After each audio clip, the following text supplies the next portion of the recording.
Guess who's in studio? It's Carl Tepper. Is Hillary behind now in New Hampshire? Is that what's going on? Yeah, she's behind. Well, she's behind in New. She has been for a while in Iowa now. She's behind the burn in Iowa, and nationally, he's within, I believe, 5 points of Hillary Clinton. We need to push. We need her to be the nominee, please. Bernie, go away. Okay. You don't want Bernie Leave Sanders Hillary. as She's the Democratic nominee? As Republican Party chairman, she's a terrible candidate. Yeah. And we need her to push through to be the nominee so we can so Donald Trump can destroy her in just a few months. You think Trump's going to get the nomination? He's going to get the nomination. You think so? People need to get used to it. You don't think anyone else has a chance? I think Ted Cruz has a chance. Yeah. Okay. Yeah, and I think Donald Trump's going to take it. And we're looking at a crystal ball here, and we weren't going to talk about this, but we can now. Who do you think, if Trump gets the nomination, and you say he will, who's his VP? I think there's a good chance Ted Cruz will be the VP. You see Ted Cruz as a VP? I also think he would. I'd feel better. I'm a big Trump fan, but Ted Cruz I think would be the voice of. I think Donald Trump's had an awakening. I think he had it about eight years ago on conservatism when he started to become real conservative. And he is and has been consistently for the last 8 years. There's been a few little blips, but I think Ted Cruz would be a great voice in the Oval Office to keep it that direction. It would be the most hated Republican ticket from the establishment ever. And they'll win. They will absolutely destroy everything they're saying. You're younger than I am. Everything they're saying about Trump and Cruz is everything they said about Ronald Reagan. Well, I think that I think if Trump gets the nomination, if Cruz gets the nomination, if Rubio gets the nomination, everyone else may be questionable. They defeat Hillary. I mean, like you said, she is such a flawed candidate that she's teed up. She's made for Donald Trump. She is teed up. You would have to collapse. The Republican Party would have to collapse for them to lose to Hillary Clinton. Correct. I would think. And it could happen. Yeah, absolutely. It could absolutely happen. We can't take it for granted. We're going to be working. No, yeah, absolutely. All right. Let's say last night, Faith and Family Forum over at the Rock City Event Center. You and I were the moderators of that last night. You were the enforcer last night. Color commentary. You did a great job, Chad. It was really very focused and kept everyone in order. That was very important. So I thought it was a good forum. It was something different than probably what we've seen out here. And definitely if you've only attended maybe a national debate or a statewide debate, you probably haven't seen the amount of questions and the type of questions dealing with faith and dealing with religious convictions of these candidates. These are questions that would never be asked of presidential candidates. I was nervous about it. We picked you because you're tough. Kind of a jerk, actually. So we picked Chad. Chad doesn't care. Yeah. He just got up there and asked the question. Jeff McWright's church, the Rock Church, I'm going to have to check that out on a Sunday. Those people were incredible. By the way, I almost got sick on barbecue sausages after last night. That's good stuff. And they fed everyone real well, and they have an amazing event center. And so it was set up like a Fox News debate. Yes. And I felt, sitting there, I think we're doing it just as well as some of the, if I could say so myself, I think we're doing it just as well as some of the national debates, and we had some really great feedback on it. I would better, because at least on this one, the candidates, they were all asked same questions. They each got to respond. They each got to talk about the same issues. I tallied it up. We got through about 32 questions, maybe 31. I think that included opening statements. But other than that, each candidate got to speak for about the same amount of time. I mean, it was one of those where it was fair for everybody. I knew it went okay because Chris Wynn actually was sitting in the same spot for 2 hours, which never happened. So I knew he was getting something out of it. He has very low patience. Yeah. So and he managed to stay in the same spot for 2 hours. I thought that was a success in its own. I think the AJ reported around 200 plus people that were in attendance. It seemed full to me. Of course, we had our backs to the audience nearly the entire night, but it didn't seem like Jody was sitting in the back. He said that very few people, and we went past 9 o'clock. I mean, it was a long forum. And for people in West Texas and really any debate period, you go a little bit past 9 o'clock, you go past 2 hours, and Carl, like you said, people start getting anxious and they start going, okay, it's time to go to sleep. It's time to take the kids home, whatever. Really nobody left. People stuck around, and then they stuck around afterwards to visit with the candidates. I left, and a lot of people were still there. Yeah, absolutely. If you were at the Faith and Family Forum and would like to comment on what you heard, would love to hear from you. And one of the reasons why Carl's in studio today is because we wanted to talk about this. And, wanted Carl, to vent. You wanted to vent about it? What did you take away from this? So I've gotten quite a few calls this morning and quite a few texts last night about, who won, who hurt themselves, who won. Mm-hmm. It seemed, I will tell you that the dark horse who stood out was a brand newcomer, Jason Corley. Yeah. Most genuine, most focused as a new guy, just surprisingly clear, concise, understood the issues, and was able to express himself very well. I was impressed. With Jason, and it was one of those that he is a newcomer. He's a younger guy. It's one of those that, you had candidates, particularly one who I think it was bad form, passed on one of the questions before getting back to the candidate. And, for Jason, he didn't pass on any questions. He didn't really he knew what he was going to say. He looked, and you could tell that when the question was asked, and I think some of the candidates could see the question maybe in the back pop up, he thought about it, and he gave his answer, and it was one of those, I'm going to stick to the Constitution. He's one of those constitutional, what does the Constitution say? What are my foundations? What do my values say? And, yeah, like you said, very genuine, I thought. I felt like there's a good talk radio listener. Yeah? The other standouts, Michael Bob Starr, hands down. And I guess I'm going to fast forward. There was the one tough question towards the end where we asked, to those of you who weren't there, we asked, if there's a vote on an issue that affects your district and is good for your district, but Planned Parenthood is attached to it, which has been the nemesis of the Republican Party and our values. So if there's a great farm bill, an incredible farm bill, it's raining, pennies from heaven, or you shut down Dyess Air Force Base, what do you do? I'm sorry, if you shut down Dyess Air Force Base, or if you, how did that go? Well, basically the question was that, and he was the second one. And Planned Parenthood's funded in the same bill. What do you do? And he was the second one to answer the question. And Greg Garrett was the first one to answer it, and you kind of went back and forth a little bit with Garrett on. Greg tried to skip it a little bit. I thought he answered the question. I would not vote for the bill. Right. So if it was a great farm bill, but Planned Parenthood was attached to it, he would not vote for it, and then wanted to answer a tax question from earlier. And I thought, well, this is kind of a key thing. You can't just dismiss an incredible farm bill that's bringing our farmers back to where they think they need to be. Right. And Planned Parenthood, because this is going to happen sometime in your career, if not multiple times. Yeah. What do you do? And he was real stern that he was going to vote against the bill. Right. Now I had to reconfigure the question for Michael Bob Starr, who was the commander at Dyess Air Force Base, the wing commander. It's a big deal, folks. Yeah.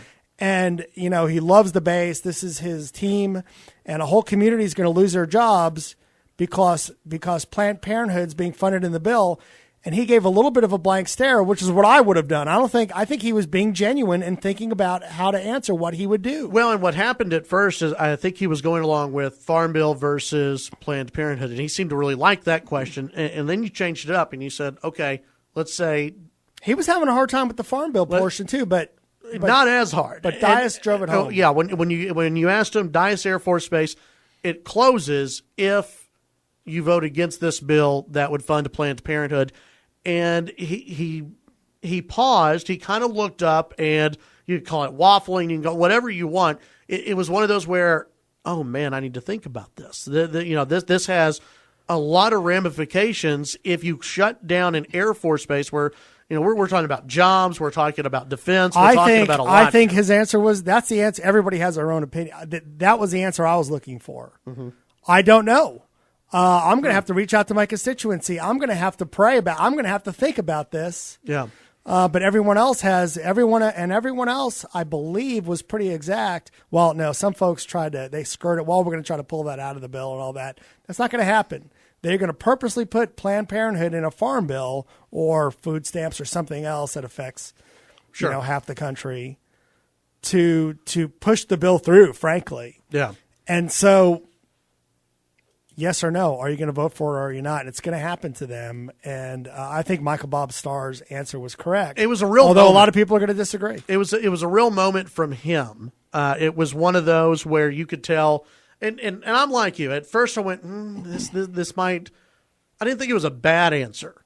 I just went, okay, this might hurt him a little bit because, folks, in the back, there were a lot of video cameras. So there were a lot of campaigns out there who were taping this. And if they wanted to, I think they could probably use that as, see here, he would take pause, which I don't mind. I don't mind a congressman who sits there and says, like you said, I need to go to the constituents and see what they say about this. If the constituents say, no, don't touch Dice Air Force Base or don't touch the farm bill, let the farm bill happen, even if Planned Parenthood gets funded, then that's what the constituents want. Everyone else on the stage, I mean, I think that maybe Don Parrish was the one who was a little iffy, saying, I'm going to try to take it out. But just about everyone else said, no, going to take, would vote this down. Do you believe them? No, I don't believe them at all. If you're in Congress and you'd like to keep the seat, normally, maybe you're not normal and don't care. I still wonder if you got Dice Air Force Base closing and a full community of people out of jobs, or a Planned Parenthood bill going through, which you can fight later maybe. I think it's disingenuous. I think Michael Bob Starr's answer was correct. All right. Well, let's take the break. When we come back, we'll get more into last night's forum, your phone calls as well. We'll find out from Carl who he thought, maybe top 4 or 5 people from last night. Yours as well. Chad Hasty Show, KFYO. We've had a few people who have emailed and called in asking if the video from last night will be online at any time. I have asked, and they are inquiring about that. Pastor Jeff McWright, this was his brainchild. He did just a great job with it yesterday. We were going to talk about the other standouts. I think Mayor Robertson continues to be a standout. Yeah. I agree with his answers. I have Chad and I are eggheads. We're into policy. We like listening to that stuff, and he's got really great answers. The subsidies answers, weaning off subsidies. Of course, we're off. Cotton's pretty much off subsidies from my understanding. So I really like Glenn's messaging on that. He needs to find a way to deliver the message that drives it. I'm not sure he drove that home, that he really differentiated himself from Jody Arrington last night, who also had great answers. Yep. Might agree and might not agree. He understands the issues very well. He's able to elucidate those issues. He had a great Arrington had a great line last night, and it was one of those about basically immigration. About immigration.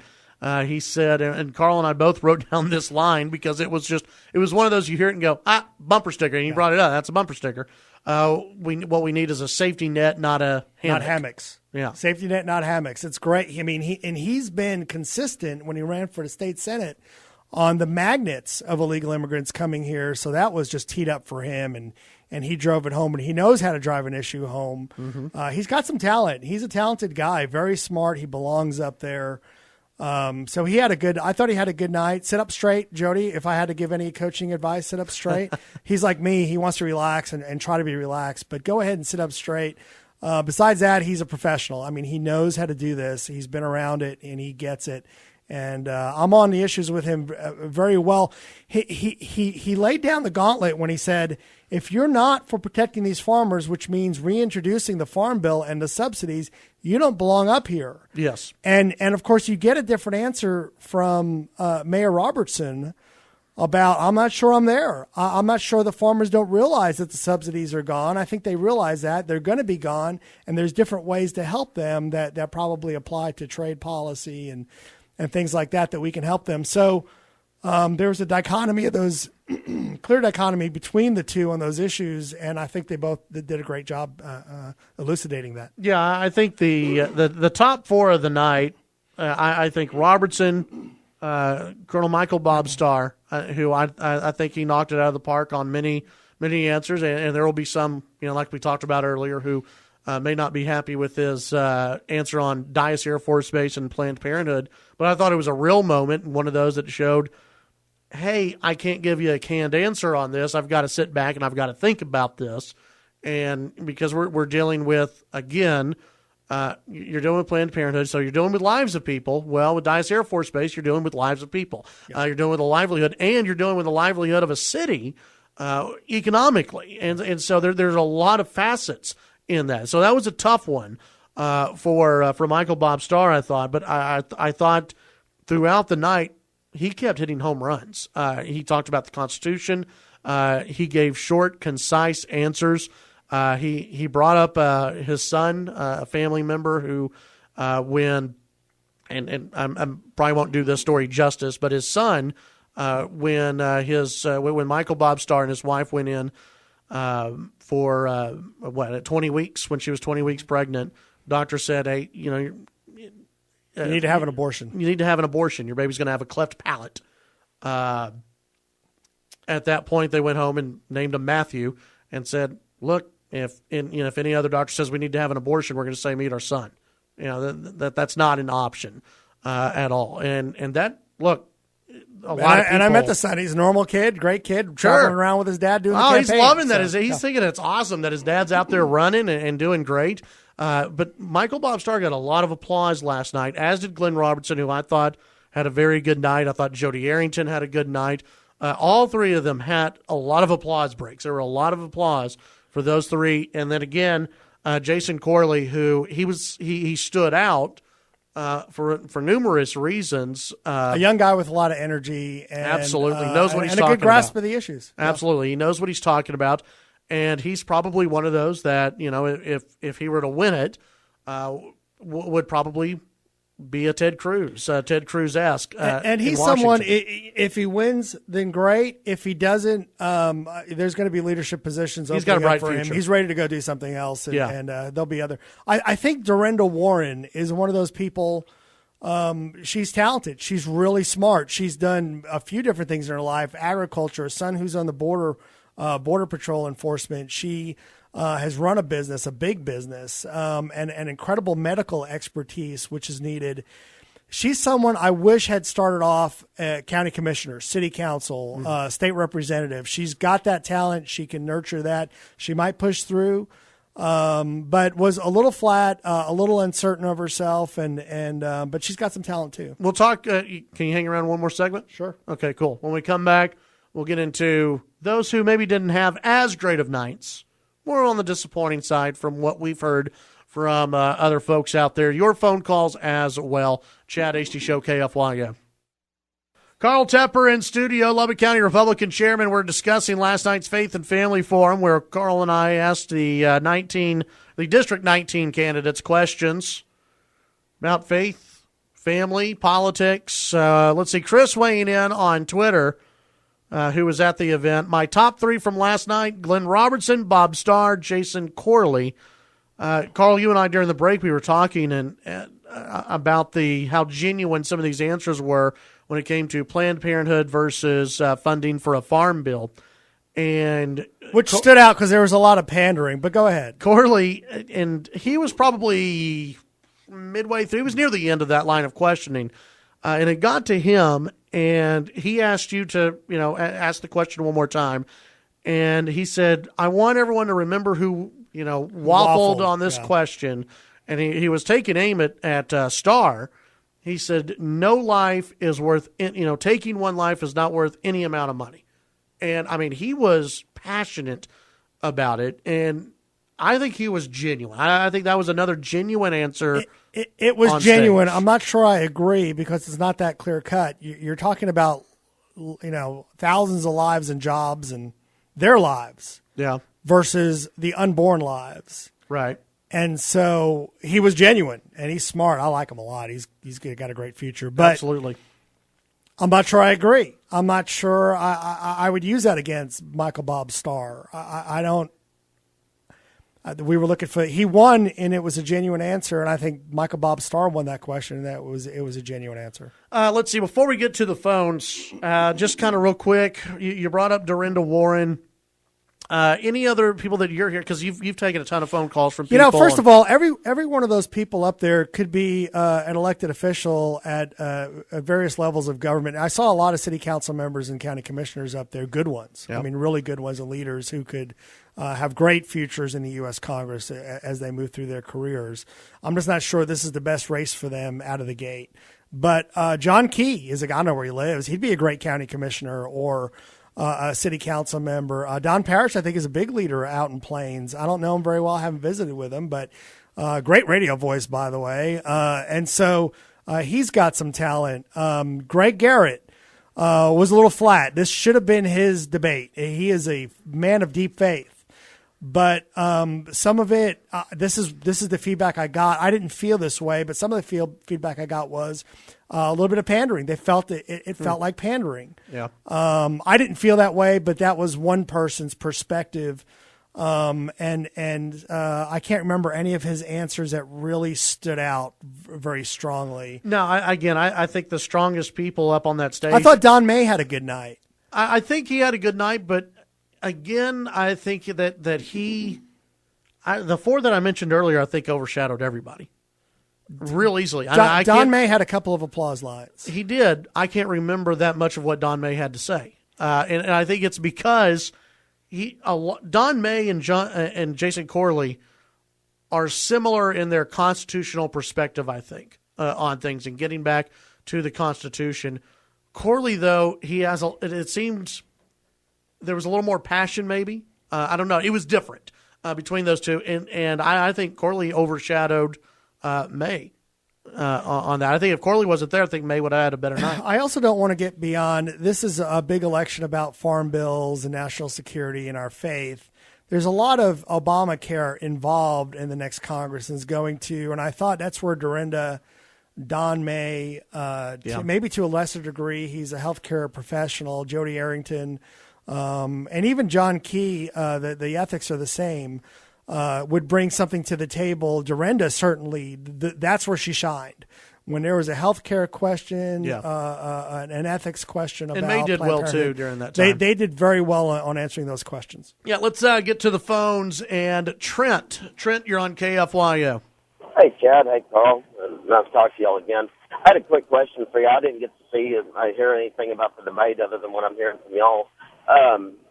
Jody Arrington, the last time that name came up, I think I looked into him. He was all I'd ever saw that he had ever done was basically he was in the federal government or in some sort of a governmental role. Other than here recently, what I just looked up, I guess he's been with Scott Labs for like 2 years now. But other than that, did he address the issue of the fact that all he's ever done is basically got a government check?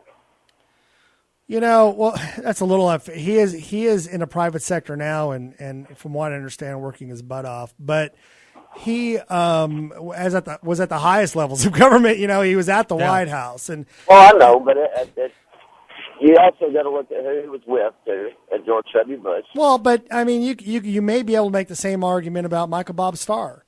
You could make the same argument about Ted Cruz. Ted Cruz worked with George W. Bush. In fact, he wrote part of George W. Bush's immigration policy. And it's probably one of the weakest points of Ted Cruz. Yeah. And how was Jody on the Constitution? Is he a strong constitutional guy?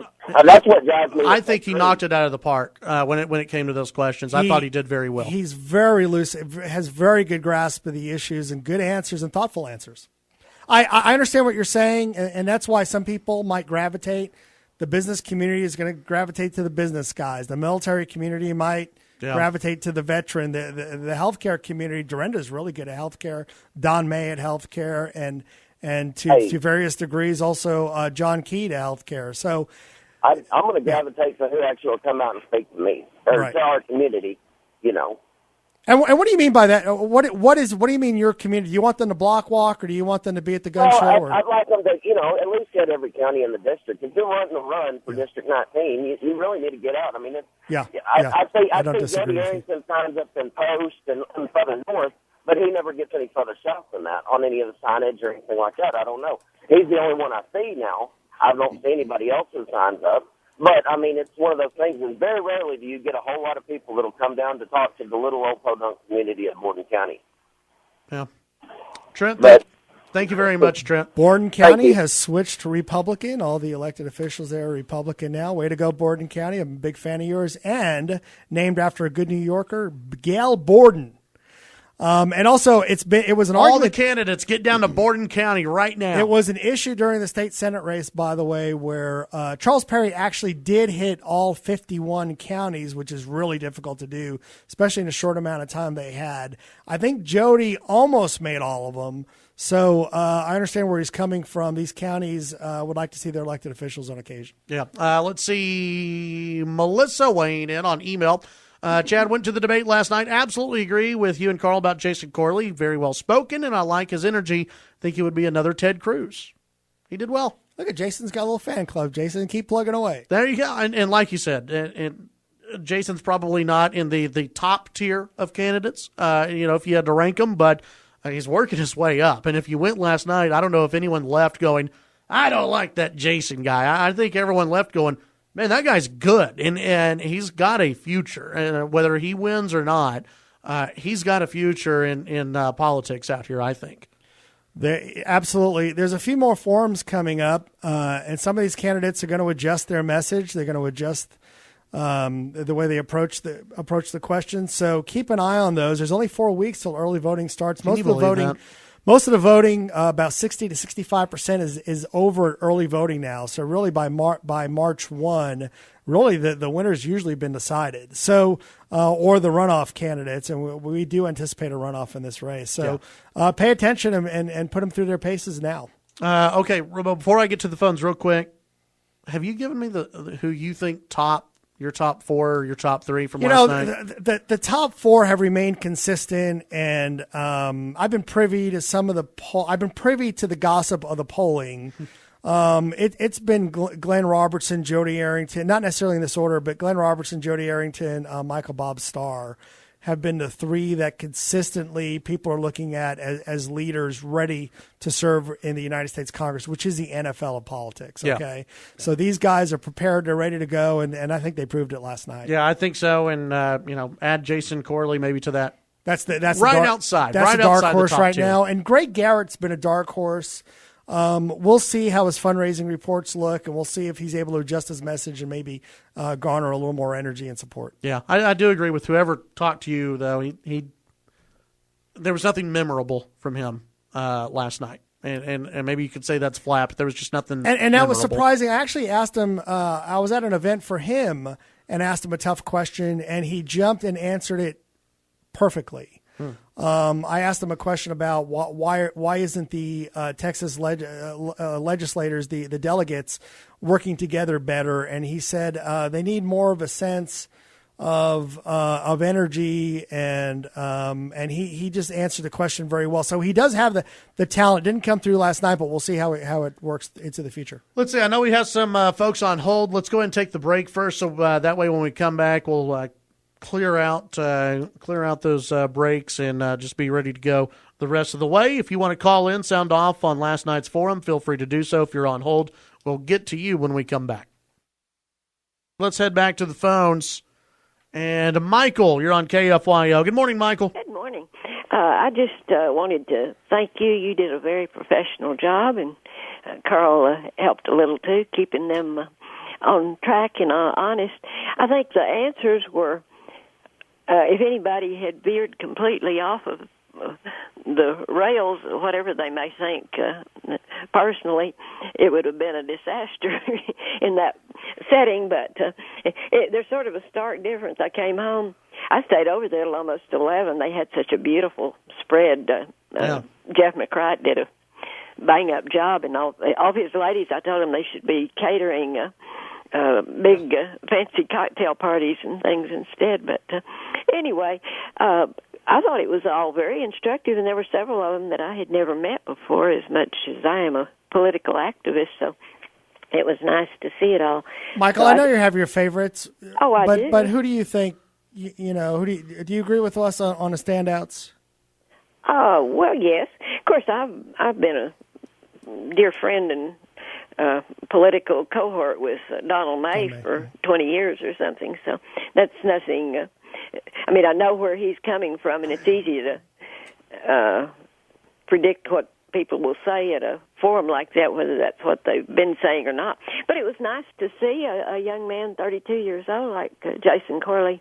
And I was impressed, other than, my candidate, who I think really has this deep understanding, and of course has all of the background. It's almost unbelievable that he has the military, the medicine, the ag, all these different sets of skills and understanding about things. But I was impressed with Bob Starr as well. He seems like a very nice human being. So, do you think there was a lot of pandering up there, Michael?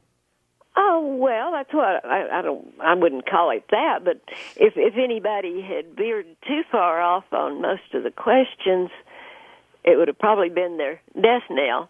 But then I came home and turned on the replay of the State of the Union, and I thought, where is any middle ground in this world between? There isn't anymore. I will tell you, what people are calling American values on both sides are so starkly different. I will tell you, we kept most of the questions to a minute or 30 seconds. That's a personal preference. I feel like if you can't get your answer out in a minute, you don't really understand, and then if you give them more time, they'll veer off into other things. So that's why we kept them so short. I think you all did a fantastic job. So, Michael, thank you. Wanted to thank you. Bye-bye. Have a good one out there. Thanks, Michael. They did a good job themselves of managing themselves on the time. A lot of them were done with their answers very early. It's kind of, we used to compare this to the NCAA, the 40-second rule on football in the past. First they thought, how are we going to get another playoff in 40 seconds? And it turns out to be plenty of time to get yourself together and get a playoff. And I feel the same way in politics. If you can't it's like if you can't tell me what you do for a living in about one or two sentences, then I don't trust you with my money. Yeah. So I feel the same way about politics. If you can't get your answer out in a forum in a minute, then you probably don't really understand the question or the issue. Let's see. I just got this, and I think you did too. The verdict on last night's winner: the food. The food was awesome. Food. Yes, the food. You can't beat little barbecue sausages. No, you can't. That's the best after that. That's awesome. Any other questions or responses to questions that you thought interesting, pandering? Anything else? There was one question I think they all failed. We told them we weren't looking for pandering. We asked about prayer in school. Now, everybody has their own opinion about this, but the moderators, all of us, there were four of us who were arguing about the questions last Friday, and I am not for prayer in schools. I feel like in this diverse community we have now, it's a real dangerous setup. Whose prayer? I mean, the government can't even teach math or reading anymore. I'm supposed to let them pray. I will happily indoctrinate my own children at home, and they can pray at lunch, and they can pray before school, and they can have their own prayer meetings at school. I think that's fine to use the facility and all that. But I am not looking for pandering and just instituting a government prayer in school. I trust the government with prayer about as much as I do with my health care. So. Well, I think you bring up something that, in our diverse society here. Folks, if you do have prayer in school, it's not just going to be a Christian prayer. No. That's allowed in school, and are we going to be okay with that? Buddha, Allah, and you're opening a Pandora's box like you would not believe. So, and then you're going to have kids go, you're going to have some kids who are Christian who are going to say, well who's Allah? What are Muslim? And then you're going to have teachers talking about that.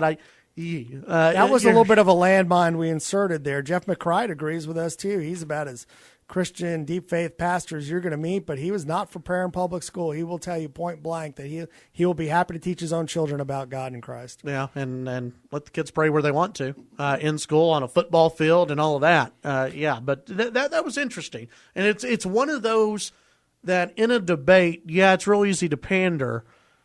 I think you could have a big discussion about it, like we did. I think we probably spent 10 minutes just before the debate talking about it. Glenn Robertson gave the runner-up best answer, which was it needs to be local. We need to decide how we'd want to do this if it was loosened from the federal government. And he had the best runner-up answer. But really the answer we were looking for is no, we'll teach about Christ at home. Carl, thank you very much for stopping by. Chad, you did a great job. Jeff McCright, thank you so much. The Rock Church, thank all of you so much. What a great job, and blessings, you guys. We did the best we could to get to the heart of these. Yeah, great job, and thanks for everyone who showed up as well. And good job to the candidates out there. We'll talk about this more tomorrow on the show. Once I know that the forum is posted online, folks, we'll link to that and tell you where you can find that, and you can watch it and enjoy. It's much better than watching the State of the Union. If you haven't watched the State of the Union, just stay away from it. Don't worry about that at all.